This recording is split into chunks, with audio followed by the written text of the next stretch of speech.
Olá, minha gente. Olha só, conforme a gente combinou, eu vou fazer essa aula mais algumas dicas sobre o SSA, certo?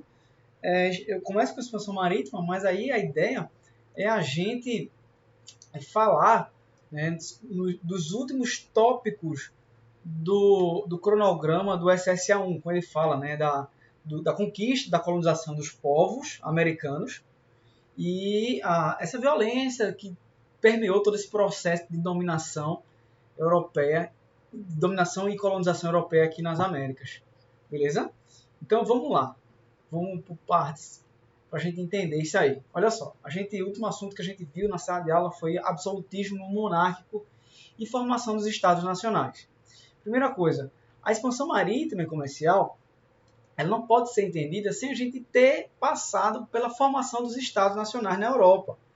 Então a gente viu que a Europa, e o primeiro país a se formar enquanto um Estado nacional, foi Portugal.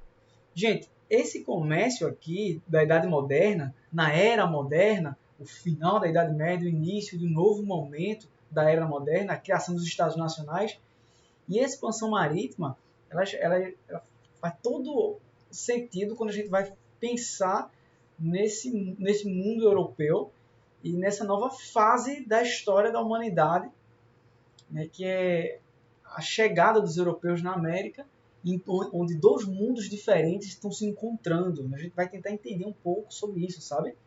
Então, o processo de expansão marítima é quando os europeus começam a se organizar e saem daqui com o objetivo de chegar aqui até as Índias, até a Ásia. Gente, eu não vou me aprofundar nisso aqui, não vou falar um pouco sobre como foi que se deu a expansão e por quais motivos e tal, né, porque a gente vai ver em outro momento, agora a ideia é ser mais curtinho. Né? Então, assim, no século XV, os europeus eles começam a navegar num ambiente que era muito desconhecido pelo homem europeu, né, que era o mar aberto, o Oceano Atlântico. Então, essas rotas aqui entre Ocidente e Oriente, desde o final da Idade Média, era feita ou por via totalmente terrestre, ou por via terrestre e mar semiaberto, que é o mar Mediterrâneo. Então, com a criação do Estado Nacional, e só foi possível com a criação do Estado Nacional, porque a coroa portuguesa ela vai começar a investir dinheiro na indústria náutica, na indústria de navegação, com o dinheiro da burguesia, essa classe social que está em uma ascensão muito grande desde o final da Idade Média. Então é que Portugal vai ter força para investir nesse novo empreendimento que seria as grandes navegações, a navegação ultramarina. Então, ó, a ideia era contornar a África e chegar aqui na Ásia. Só que nesse processo todo de expansão marítima, desse novo ambiente, desse novo formato, desse novo empreendimento, agora pela primeira vez, pela via marítima aqui do Oceano Atlântico, e pensando na Europa, né, pela primeira vez aqui, e aí chega até as Américas. Né? Então, você vai ter a chegada dos europeus à América, a chegada daqueles que tinham um rei, que tinham lei, que tinham um estado territorial, que tinham um formato de vida baseado nessa autoridade real, que tinha uma religião monoteísta. No caso de Portugal, o catolicismo era muito forte. Então você tem aqui o primeiro contato com as Américas, né? Ele se dá não pelos portugueses, o primeiro contato, mas sim pelos espanhóis. Quando Portugal é o pioneiro, é o primeiro nesse processo de expansão marítima, né? Então logo depois, Espanha ela toma frente também desse processo de expansão. Então Cristóvão Colombo ele chega onde hoje a América Central, e aí logo em seguida Portugal chega onde hoje é a Bahia, certo? Uma cidade é uma cidade na Bahia, né? Alguém disse que é Caravelas, eu já vi também Porto Seguro, um mapinha aqui tem Porto Seguro, né? Mas onde é Bahia, né? No sul da Bahia. Então você tem aqui a chegada dos europeus aqui. E o que a gente tem que prestar atenção é que essa chegada do Estado moderno europeu tem na frente Portugal, porque Portugal foi o que colonizou o Brasil, a gente está falando do Estado do Brasil. Então, a chegada dos portugueses, dos europeus aqui, vai entrar em contato com centenas, milhares, milhões de povos que existiam no Brasil. É muito importante a gente falar disso. Que existiam sociedades, inclusive muito complexas, onde hoje é a América. Sociedades indígenas, centenas de povos indígenas, onde hoje é o Brasil, se estima que tinha mais de 5 milhões de pessoas. Tinha mais de 1.000 povos diferentes, que falavam idiomas diferentes, que tinham cultura diferente, religiões diferentes. Então, não era o índio, era os povos indígenas, os povos originários da América no plural. E aí, Portugal chega, e aí o SSA cobra e fala assim, né? Ele é bem taxativo, o SSA, no conteúdo dele, que ele fala assim, a violência e dominação cultural nas relações políticas entre colonizadores e colonizados. Porque é o que vai se estabelecer. A cabeça do homem moderno, do homem europeu, pensando que a Europa é o centro de tudo e eles são o modelo principal de civilização, vai fazer com que os povos europeus olhem para os povos indígenas e vejam, né, a leitura etnocêntrica europeia, né, a leitura eurocêntrica, aquele que tem a Europa como centro de tudo, né, como centro, como pontapé, como o ponto de partida, e o outro é diferente, tem que ser mudado para mim, o homem europeu pensa. Né? Então, quando tem esse contato, os homens europeus, as coroas europeias, a gente está falando de Portugal e vai falar também de Espanha, então vão chamar o outro, né, o nativo, aquele que vivia com as formas culturais, econômicas, religiosas, diferente do europeu, de incivilizados, de selvagens. E aí, esse processo de colonização, porque quando começa a ocupação dos homens europeus aqui, ninguém está querendo. O europeu não chegou aqui querendo negociar, ele chegou aqui querendo dominar.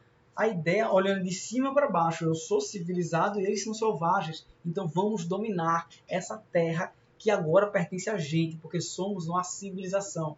E ali está a barbárie.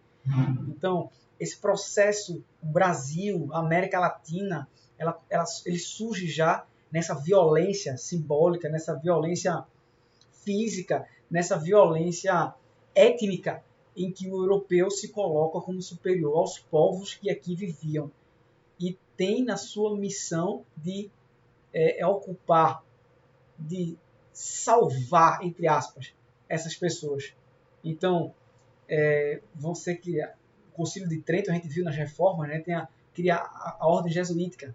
Então, desde o início, né, a ordem jesuítica e outras ordens religiosas, mas os jesuítas vão estar presentes aqui, porque para a coroa, os povos nativos, quando eles não fossem, se eles fossem impedimento à colonização, imagina só, né? Existiam milhares de povos indígenas aqui, aí chega o europeu e chega e, não, agora a gente vai dominar isso aqui. Então não teve acordo, né? Então a violência foi o pontapé inicial da história do Brasil, da história da América Latina. Essa violência marcada por essa diferença étnica, em que esse olhar eurocêntrico colocava o indígena como um sujeito selvagem, um sujeito incivilizado. Quando te olhei frente a frente, eu não vi o meu rosto. Chamei de mau gosto o que vi. Essa é uma música de Caetano Veloso, Sampa, né? E aí traduz um pouco sobre isso que eu estou falando, né? Do eurocentrismo. Quando eu te olhei, o europeu olha o indígena, quando te olhei frente a frente, não vi o meu rosto, ou seja, quando o europeu olha o indígena, não vê o modelo de civilização deles, então chama de mau gosto, ou seja, incivilizado, rebelde, civilizado, selvagem. E aí o processo de colonização, né, no sentido político, no sentido econômico, também no sentido religioso. Então, os jesuítas e outras ordens religiosas vêm para cá para catequizar, salvar as almas desses povos e também tomar o que eles têm, né? Então, submeter, a ideia era essa, né? Então, pautado nessa diferença aí, beleza? E aí, gente, é criado aqui, antes disso, deixa eu mostrar aqui. Então, Espanha chega por aqui, né? Depois Portugal vem em 1500. 1492 é a primeira vez que um um europeu, a tropa de Cristóvão Colombo chega aqui. E aí Portugal e Espanha, os países ibéricos, eles decidem dividir a América. Né? Então, eles decidem dividir a América. Percebam como esse eurocentrismo era forte. Mas tem milhões de pessoas vivendo lá, não, mas são selvagens, são incivilizados. Agora a gente vai levar Deus e vai levar a verdadeira fé para esses povos. Né? Foi ligado aqui. Deixa eu fechar a porta.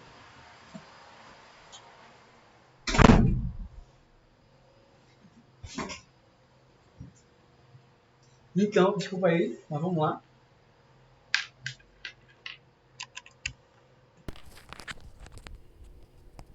Então, gente, nesse processo todo, o eurocentrismo ele vai ser um fator muito importante para a dominação, essa dominação pautada na violência, essa dominação pautada que os ideais de modernidade da Europa, eles deveriam ser espalhados pelo mundo.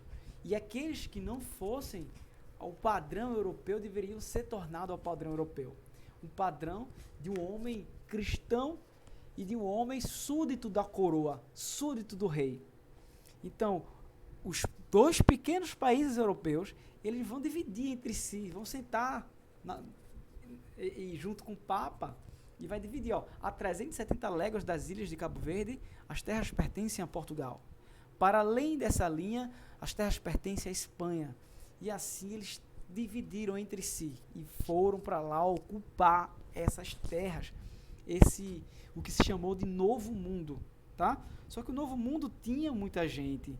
O Novo Mundo ele tinha populações imensas, como por exemplo os astecas, onde hoje é o México, os incas, onde hoje é o Peru, né, e outros países, os maias. Aqui no Brasil, centenas de povos indígenas, né, não construíram assim grandes impérios como os incas e os astecas, mas existia uma vida cultural sofisticada, existia uma vida religiosa, que tudo foi levado em consideração de forma negativa pelos europeus, e aí esse encontro entre esses dois mundos ele se torna muito violento, tá? Porque vai ter essa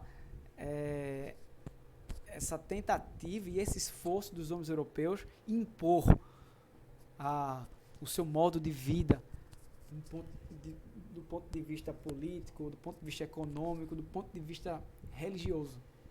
Beleza? Então, aqui onde hoje é o Brasil, o rei de Portugal decide fazer a divisão para ocupar as terras que pertenciam à coroa, essa visão europeia. Gente, teve muita resistência. Os povos indígenas, muitos deles entraram em muitas batalhas com os europeus. Esse contato, ele é diferente do que se mostra nas pinturas, nas imagens, do que foi construído pelo imaginário europeu, português aqui no Brasil. Essa coisa amistosa, chegou a civilização frente à barbárie. Não foi assim não, tá? Teve muitos povos, e isso aqui não foi uma coisa... É uma tela muito romantizada, né? Olha aqui o indígena se ajoelhando frente ao padre, mostrando uma subserviência. Essas pessoas aqui, eles tinham uma cultura, eles tinham um modo de vida, eles tinham uma cosmologia, uma forma de enxergar, de sentir, de viver a vida e as coisas do universo e da Terra, tá? Então esse confronto aqui, esse contato, ele foi muito, mas muito violento e foi muito conflituoso, tá? Ailton Krenak, que é uma liderança indígena, ele fala: nós ainda estamos em guerra com o homem branco. A gente começou lá do período que eles chegaram aqui na nossa praia, flagelados, sem saber o que era um caju. A gente ensinou, sem o nosso conhecimento, eles não sobreviveriam no Brasil, porque eles não sabiam do território, eles não sabiam o que podia comer de fruta, o que não podia. Então foi a gente que ensinou. Por quê? Ele fala assim, né? Porque aqui os povos indígenas, segundo Ailton Krenak, eles olharam para os europeus e viram mais um povo dentre os outros povos indígenas. Então foram tratando de negócios e aí foram tendo relações, mas só que essa forma desse olhar eurocêntrico baseado que seria a verdadeira civilização europeia frente à barbárie, ela promoveu essa violência e essa aniquilação esse genocídio indígena. Então, no caso do Brasil, se dividiu, a coroa portuguesa resolve para ocupar os territórios que seriam da coroa portuguesa, né, que foram tomadas por um conjunto de guerras contra os povos nativos, né, os primeiros habitantes desses lugares, né, você tem... E lembrando, né, que os povos indígenas eles não tinham uma forma de Estado igual ao europeu. Né? Ah, então eles eram selvagens mesmo, professor. Não, era outro formato de civilização. Tá? Porque se a gente diz assim, porque eles eram selvagens, a gente está comprando a visão de mundo eurocêntrica. Tá? E a gente está querendo aqui entender essa relação, então e não existe uma cultura melhor, ou melhor ou pior. Então existem culturas, existem formas de viver, formas de sociabilizar, né? Existem culturas diferentes. E aqui, a parte que nos interessa é que Pernambuco, como uma prova regional da UPE, a capitania foi dividida em várias capitanias gerais, capitanias hereditárias. Entre uma delas é Pernambuco. E cada capitania dessa, gente, era delegado isso aí a um capitão geral, a capitão hereditário. No caso de Pernambuco, o primeiro capitão hereditário foi Duarte Coelho, um português que tinha a missão de colonizar, de ocupar Pernambuco. E aí começa, né, o processo de ocupação. E enfrentou muito a resistência dos povos indígenas. E como o povos indígenas era no plural, né, tinha que se fazer alianças com alguns povos para tentar enfrentar outros. Por exemplo, Duarte Coelho, o irmão dele casou com uma filha de um chefe de um povo indígena do grupo étnico do Arco Verde. Né? Então, assim, você tem a criação de laços que foram fundamentais e alianças para que esse processo andasse. Então, assim, ele foi múltiplo. Ele foi assim, teve só guerra, teve só... Os portugueses chegaram aqui, os índios, que legal, vem cá, homem branco, me domina. Né? Não foi bem assim, né? Então, existiam vários grupos indígenas, povos indígenas diferentes, e esses povos indígenas, eles, ora, alguns se aliaram aos portugueses, outros se tornaram resistentes.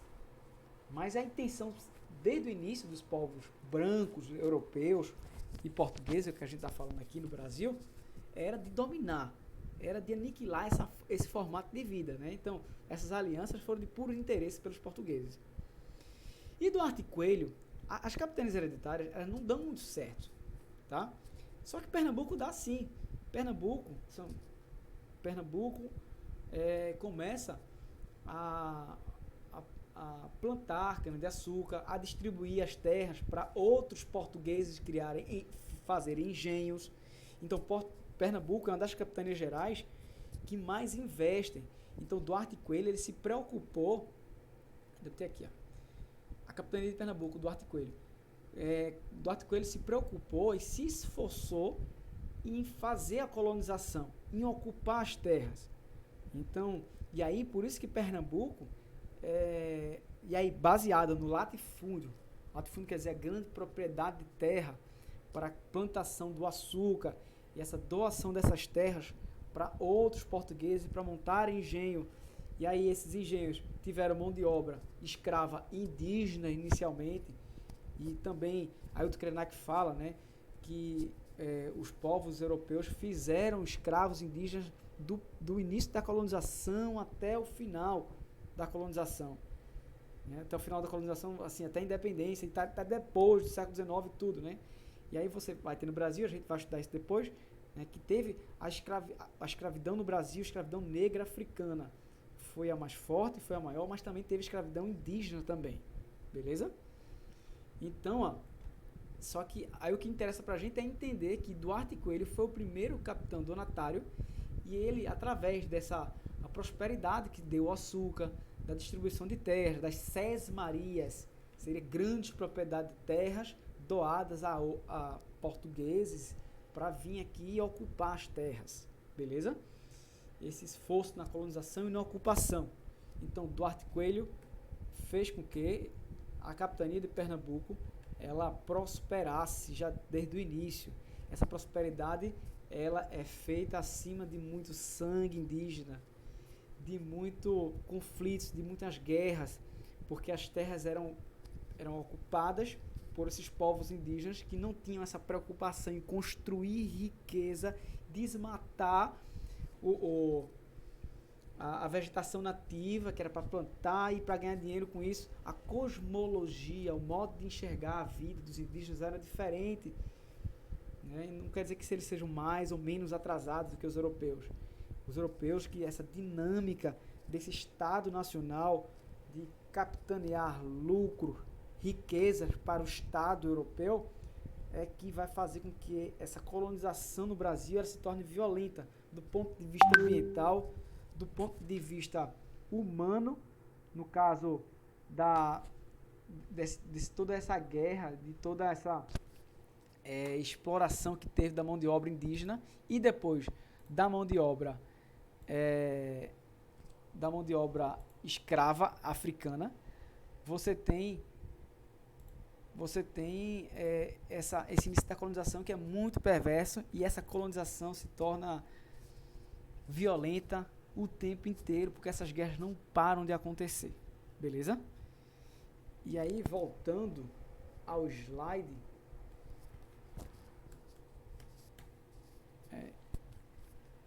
o edital também fala do período holandês. Eu não vou entrar no período holandês, né? Que é um período bem importante para Recife, para Pernambuco. Então, a capital de Pernambuco, gente, até o período holandês, era Olinda, certo? No período holandês, Recife passa por uma transformação muito grande, passa por uma reestruturação e se torna a sede do domínio holandês, porque essa banda aqui do Nordeste brasileiro foi ocupada pelos holandeses. Não vou entrar nisso, aí eu indiquei o documentário Doce Brasil Holandês, tem disponível no YouTube, é uma aula fantástica sobre o domínio holandês, tá? Mas eu queria dizer a vocês que nesse período aqui, ó, da colonização, teve não só a invasão holandesa, mas invasões também francesas e inglesas, né? Então, aqui no Maranhão e aqui onde hoje é o Rio de Janeiro, né, depois das holandesas foram outras invasões, depois das portuguesas, né, das holandesas, foi outras invasões também fortes que a gente teve no período colonial, né? A criação até de colônia aqui francesa no Rio de Janeiro e depois aqui em cima no Maranhão, beleza? E esse período holandês, que foi um período importantíssimo, foi sobre um período do século XVII, de 1624 a 1654, em que, desculpe se eu não estiver confundindo as datas, né, mas a expulsão definitiva é 1654, tá? Então esse período holandês é um período de dominação holandesa no que seria parte do Nordeste brasileiro, e vai deixar algumas consequências. Por exemplo, a Guerra dos Mascates, que é um assunto cobrado também no SSA, é resultado também desse período holandês. Imagina só, os portugueses construíram a capitania geral, certo? De Pernambuco, e a sede, a capital de Pernambuco seria Olinda, beleza? Quando os holandeses invadem isso aqui, tomam parte até o Ceará, até Sergipe, o que hoje, né? Essa banda Nordeste, atrás da riqueza da cana-de-açúcar, eles não queriam que Olinda fosse a capital. Então, os holandeses investem muito em Recife. Recife passa por uma mudança. Você assistir Brasil Holandês, você vai ver. Doce Brasil Holandês. O documentário. Está no YouTube.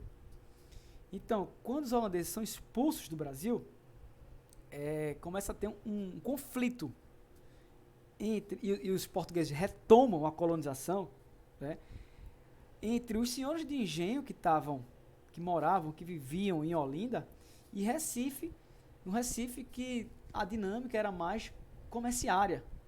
Então, os comerciantes, os ricos comerciantes de Recife. Então, você vai ter essa disputa, essa guerra, esse conflito entre Recife e Olinda por questões políticas, principalmente, né, por questões que os olindenses eles não aceitavam essa liberdade toda que tinha Recife, esses investimentos que foram feitos em Recife, e queria se sobrepor a Recife. Só que Recife cresceu durante o período holandês e os comerciantes estavam muito, muito ricos, tinha muito comerciante rico, né? Então essa nobreza da terra, os senhores de engenho, eles viram isso de uma forma muito negativa e chamavam os comerciantes de mascates. É por isso que a Guerra dos Mascates, tá? Foi uma disputa política em 1710 a 1711. Né? Aí os recifenses, de certa forma, os recifenses eles ganham esse conflito, né? E se colocam como uma cidade importante em Pernambuco, na capitania de Pernambuco. E um ano depois, Recife vai se tornar a sede administrativa de Pernambuco. Né? Então, o que seria essa tentativa de Olinda apagar a referência, o poder de Recife, não acontece nesse conflito. E aí, o vencedor, de fato, aí, é a cidade de Recife, que se colocou como uma cidade forte, importante. Isso se deveu aos investimentos do período holandês aqui em Recife. Beleza? E ó, gente, eu estou fazendo isso bem de forma rápida, é quase como dica, tá? E a ideia é essa mesmo, fazer uma coisa curta, né? A gente já vai em 26 minutos praticamente, né? Então eu vou parar por aqui e fica essas dicas, porque assim, pode vir, né? Guerra dos Mascates, a professora não falou na sala. Se liga, pega isso aí que eu falei, que assim, é uma síntese da síntese, tá?